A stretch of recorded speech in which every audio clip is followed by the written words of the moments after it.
Hi, I'm Jimbo Merrill, Senior Market Advisor for Old Wise Ones, and today we have a special episode. It's called Does Your Family Need a Living Trust? We have a special guest today, TJ. Hi, TJ. Hey, Jimbo. How you doing, bud? Oh, it's just a pleasure to be back with you. And good. In so many ways. I picked on TJ because he just had a baby, and well, that's one of the. Yeah, my wife. Just well, no, it's. I had something to do with it, but that's I think it's okay for men to take full ownership in. You just had a baby. I certainly had something to do with it. You did. I think that's for sure. And you're going to have a little bit to do with it from this point forward. Yes, indeed. You might hear her on this podcast, actually. That's okay. That's why we're doing it from your house. Beautiful. Because we need you may need to leave really quickly. So you brought up the other day in a session, we were just talking, and you said, do you need a trust? And I go, well, that's a good idea. We should do a little show on that, and we can go through the process. So you ready? Absolutely. Let's do it. So the first thing I'm going to do is I'm going to try to find your situation. So to determine how complex your estate plan really is. Yes. Okay. So it's you and your wife, and you've got a brand new child. Mm-hmm. Any children from previous marriages? Nope. For either one of you? Okay. Nope. Own or rent on your primary resident? We rent. Residence? Okay. Any ownership of property elsewhere or other than that? Apartments or that kind of property? No. Real property. Okay. You may or may not have an IRA account or a 401k account or an investment account. You will have a bank account. So you probably have all of those accounts, and we'll go over all of those at some point. Tell me why you brought the question up to start with. I've been on your podcast before. I knew about probate. And so what I want to do is avoid probate. Right. That's my main concern. Okay. In the state of California.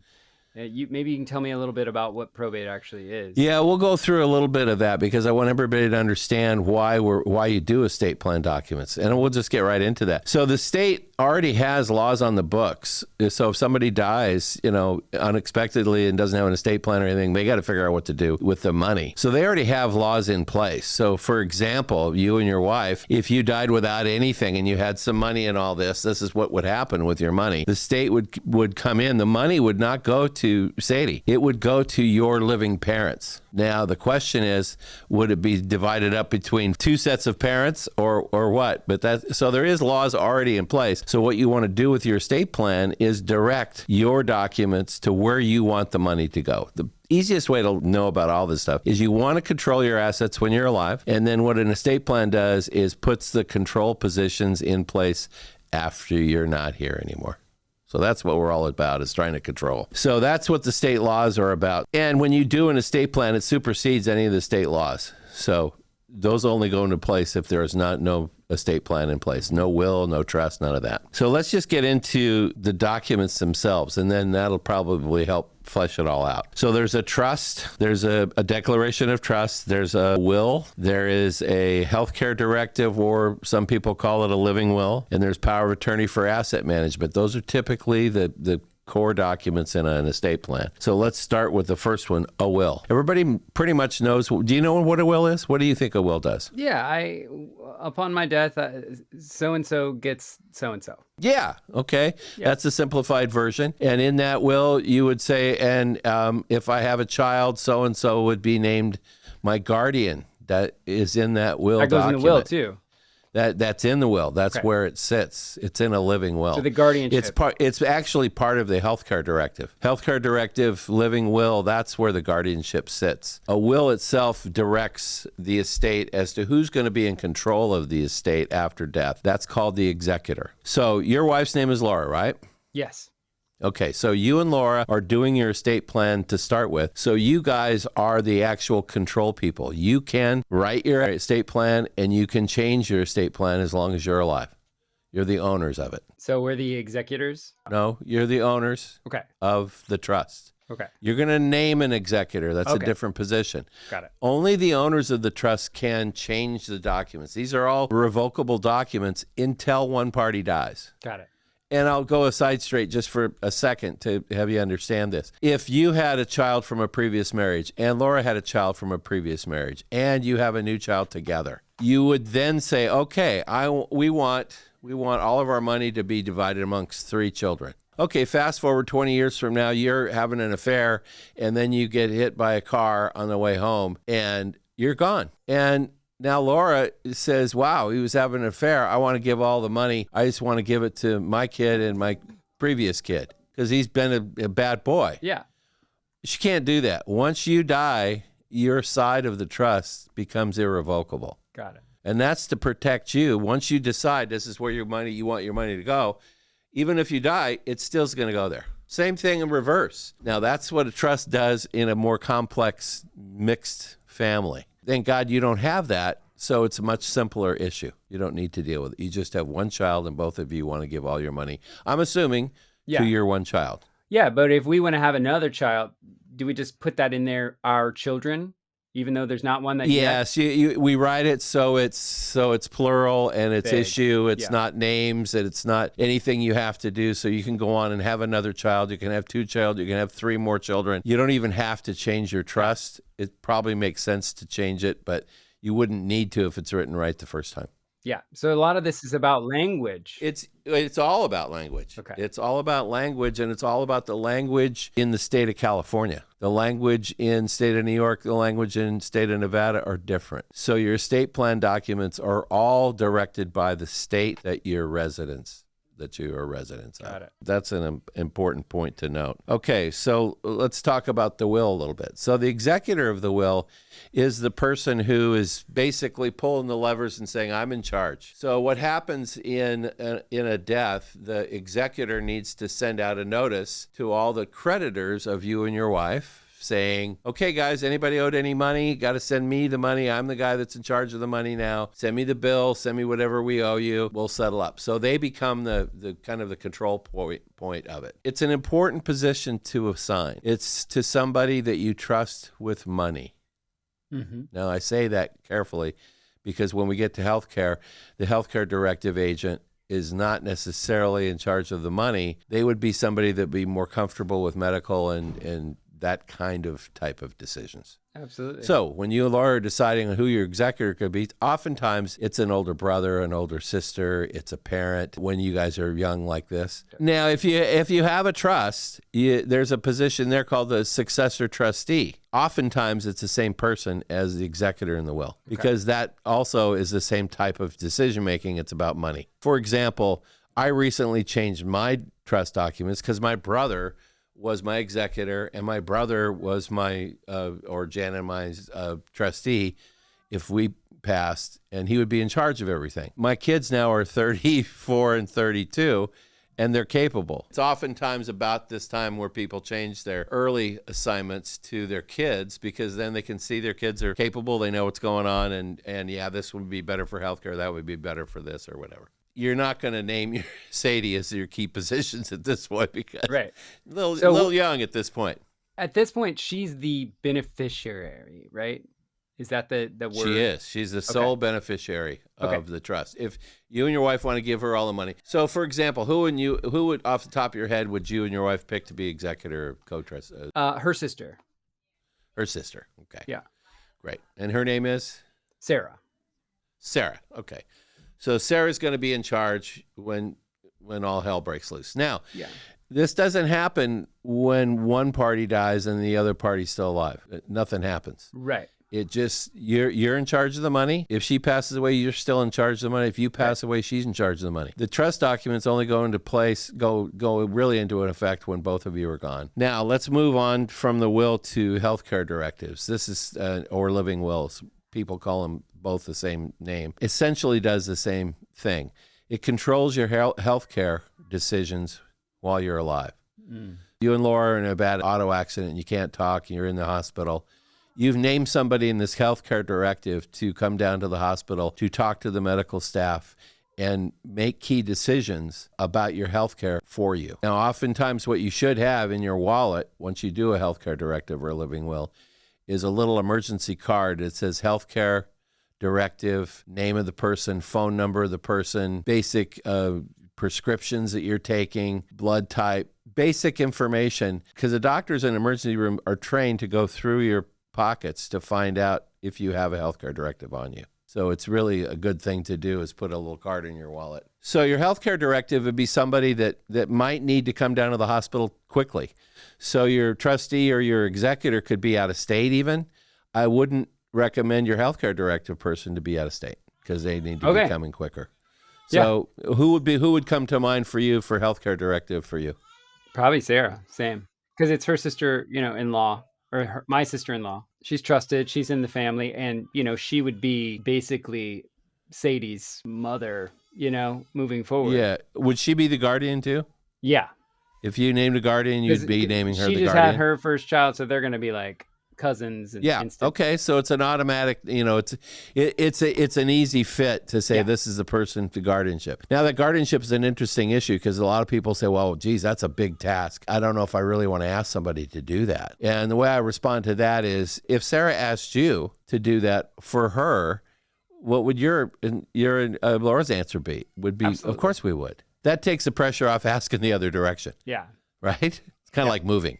It's pretty convenient. If you're willing to help them move, then you can ask them to help you move, right? Exactly. On a much bigger level. But that guardianship's really important because let's just say you guys are in a bad accident and you're in a hospital and then you don't get out of the hospital and where does the kid go? Both sets of parents will show up. Everybody will show up. They'll all try to take the kid home. Well, the hospitals, they're mandatory report. And so they're going to call, Child Protective Services. So they're going to get involved. They may allow one of the parents to take it home temporarily, take the baby home temporarily, but they may take custody until it's decided. So you don't want any of that to ever happen. So you name this stuff ahead of time so it doesn't happen. It's just, this is the guardian, this is where, and the key thing is in your financial power of attorney, you're going to want to name her also in that because if she's the guardian, it's hard to manage a kid if you don't have any money. So if you forget to put her as the agent for financial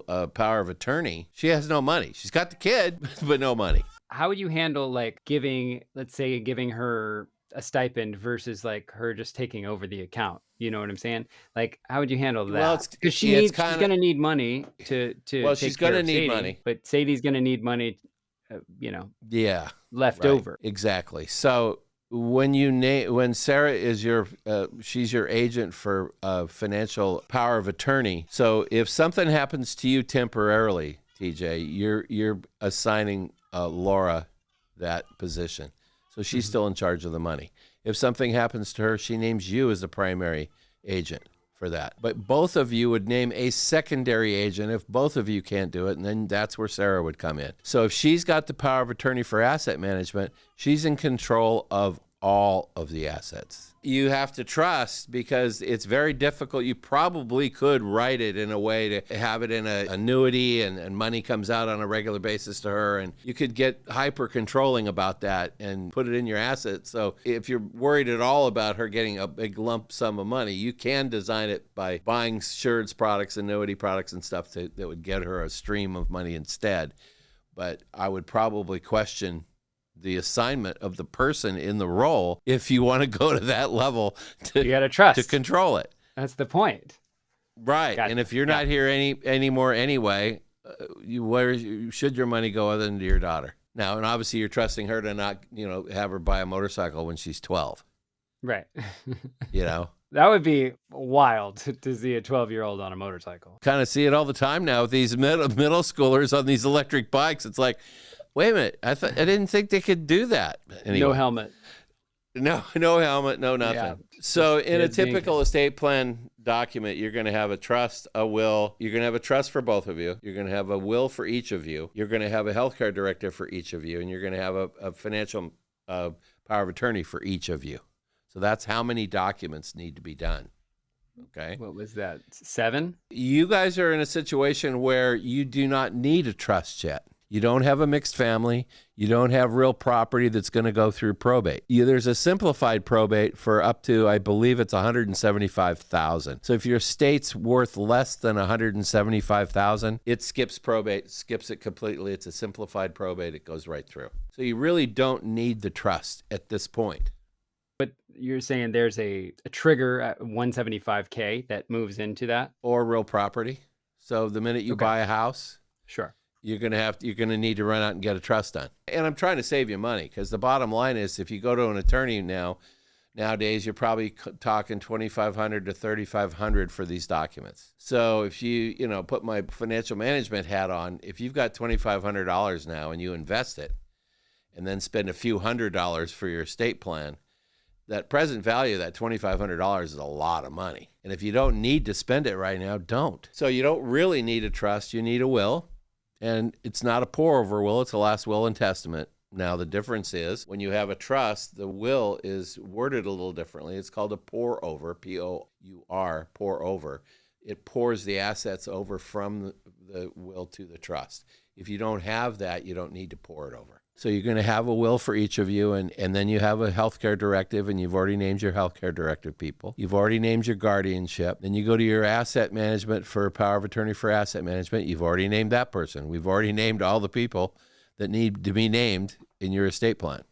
All the person. So how do you get these done, and where do you get them done? So you can go to an estate planning attorney and pay they're going to charge you about the same amount of money, $2,500, $3,000, even without a trust. So if I'm going to go and spend $2,500 for a pour-over will anyway, I may as well just get the trust and it's already there. You should. So let's talk about where you can get these documents done. You can do them yourself, which I don't recommend. That's called a holographic will. You can sit down with a pen and write down whatever you want in your handwriting, sign it, have somebody witness it, and that's just as legal as having a lawyer do it. I wouldn't recommend that. So the next level up is like a legal Zoom or a Rocket Law or what I would call paralegal services out there that do them cheaper. They're supervised by an attorney, and the documents are good because they're designed for the state statutes in California. Sure. But you don't have to spend the kind of money. So on a legal Zoom basis, a trust and everything, the whole package for two people is like $349. If you don't do a trust and you do a living will package, it's $249. So what's the downside there? Well, the downside is if it was, I wouldn't suggest it to be if it's a complex estate, because that's where the attorney and the accountant and the client really get into the planning aspects of it during the writing of these documents. For example, in your example earlier, when you were talking about, let's say we had a mixed family and they didn't trust the person who's getting the money, so you have to build an annuity or two to give them an income stream. That's where those kind of more serious, complex estates, multiple commercial properties managed by different people, you're going to want to get a lawyer involved, so the discussion's involved and the CPA's involved, and you don't miss anything. It's dependent upon how sophisticated or how complex the estate is. With a single home or a rental unit and a few investment accounts, it's really simple. And I would suggest to go to a legal Zoom for you guys. Yeah. And get this done. Whether you go ahead and do the trust, I mean, it's only another $100. It's not, present value of $100. It's only that, right? Absolutely. So, I'd probably do the whole package. And then you just print it out and you just have it in your well, house? you basically, the way it works is they you do a questionnaire online, and then they draft the documents and get them to you. And then you have to execute the documents. So you'll have to go down to a notary. A notary is going to have to be involved with the power of attorney for asset management. The other documents, the healthcare or living will, are witness documents. They're not notarized. Oh, the other point I wanted to bring up is beneficiary designations. Everybody has them. You may have some life insurance, and you've named a beneficiary in the life insurance. So do you have a life insurance policy now? I do. And who's named as a beneficiary of it? I guess it's Laura. It's my wife. Did you buy it before the baby? Yeah. So you bought it for Laura mainly. So she's the beneficiary of it. Okay. Yes. So you said you reached out to your agent, your life insurance? They said a baby can't be added as a beneficiary to life insurance plan. No, you can't. The beneficiary has to be an adult. Has to be a human, has to be an adult. So it's going to be Laura. Yeah. And then when she gets old enough, I don't know that you'd ever put her on as the beneficiary, the daughter, because you're always going to want your the more the adults to, because when you get a chunk of money, let's say it's a $400,000 or $500,000 lump sum of money, that's a lot of money. You got to make sure that when somebody gets it, they don't go, wee, oh, I got a bunch of money. Look at me. I'm going to go nuts now. That's where I would go with those. And the other thing that I wanted to bring up for more the audience than anybody else, you do not have to change any of your life insurance document, beneficiary designations, or your IRA or 401k has beneficiary designation to them. You may have an annuity somewhere that has a benefit. Anything with a death benefit will have a beneficiary part of it. That will avoid probate. So the only thing probate's here to do is to make sure that the money is kosher by the time it gets to the next party. When you say you got a life insurance policy and you're going to give the money to Laura if you die, that's fine with them. They don't care. The money goes directly to her. It is not a taxable income. So life insurance proceeds are not taxable. And the other question that comes up a lot is how much life insurance should I have? You want to take care of your wife and child for the rest of their lives, but you're limited fund-wise as to how much you could buy as far as a death benefit. You can't go out and buy a $500 million death benefit to start with. My kind of rule of thumb is take 5% of that. So if it's a $400,000 policy, you can take $20,000 out of that every year. And if it's invested at normal market rates, that'll never go away. So it'll always throw off that 5%. So if $20,000 income to Laura from you is what you want, then $400,000 is probably enough. So that's how I would look at it. Got it. But again, it's up to you and your wife to decide how much money is enough. And we laughed about it the other day in the office, which is you don't want a full target on your back either. Yeah. I mean, you got a $500 million life insurance policy, man. Yeah, I say something wrong to my wife, it's that's the $5 wrench attack right there. What other questions do you have about estate plans? That's pretty clear. I do have a very simple estate. I think it's really interesting to bypass the lawyer and just go with a sort of a I would definitely service at this point. Yeah. Yeah. And then when 20 years from now and the kid's going to college and you've got another kid and you've got all these assets laying around and all this more complex situation. Yeah. If it's not right at that point, it's getting a little too complex. You can always restate it and do it then. So I guess this is a more broad question. The trust itself, all of your assets belong to the trust? Is that how it works? Yes. The trust is like a corporation. It's a legal entity. And once you develop the trust, you put all your accounts into the trust. Mm-hmm. So you take if you own a house and it's in joint tenants, a title of joint tenants, Jim and Jan, that trust, that house needs to be put in the name of the trust. Otherwise, it's going to go through probate. Yeah. Because that's what probate's for. Here's a house. Jim and Jan are dead. Oh, my God, probate's going to have to deal with it to get it to go to somebody else. So you take it out of your joint tenants registration and you quitclaim it to the trust. So Jim and Jan gifts our house to Jim and Jan's trust. Now the trust owns the house. You just happen to be riding along controlling it while you're alive. The controller of the trust. And again, you're, as the grantor or owner of the trust, you can change it. You and Laura can sit down and change it anytime you want. Yeah. But once one party passes away with a trust, it gets frozen. So a change would mean another meeting with a lawyer or to update it? Or... I wouldn't worry about it, for 5 or 10 years. And then as it gets more complex, you could take a peek at it at that point. Got it. I can hear swinging, crying in the background. She's and it has nothing. There's no crying statutes in here. There's no sections about crying or keeping crying from happening or any of that. No, if we could come up with something like that, we could make some money. Well, thanks, Jimbo. I appreciate it. I learned a lot about my estate and how to trust it. There you go. How to trust it. That's a good close. Thanks again, TJ, for joining us. Sex and drugs. You can search Old Wise Ones on YouTube, where you can subscribe for free. You can also find us on social media and all your favorite podcast platforms.